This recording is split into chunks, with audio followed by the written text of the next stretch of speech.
and welcome back to Chuck's Corner, where I share real stories from CNC manufacturing. Stick around until the end, I've got some exciting news you won't want to miss. This one's about technology doing its job a little too well. We'd recently started labelling all our tooling with barcodes. Made life a lot easier for setups. Just scan the tool, load the data and go. One morning we had two jobs kicking off at once. One aluminium, one Inconel. Both using a 1/2 inch end mill, but very different grades and coatings. The operator grabbed the first tool that scanned, loaded it up, set the offsets and hit go. The aluminium job ran great, but the Inconel part, well, that burned through the cutter in like 30 seconds.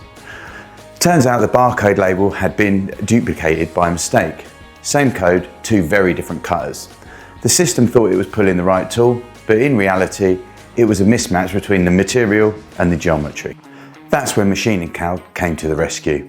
We cross-checked the correct tool assemblies directly in our digital library, confirmed the manufacturer's data, and updated the system so now each tool has a unique ID tied to its exact geometry and coating.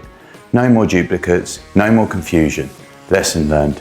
Even the best automation needs good data because one wrong scan can cost a cutter, a part, and your morning. And now, that exciting news I mentioned. We're running a giveaway this month. To enter, make sure you have a registered, active MachiningCloud account and like, comment and subscribe on this video. The prize, a brand new smartwatch. Perfect for anyone who lives by cycle times. The winner will be announced at the end of the month, so don't miss your chance. Thanks for stopping by Chuck's Corner. Stay safe, stay sharp and own the process.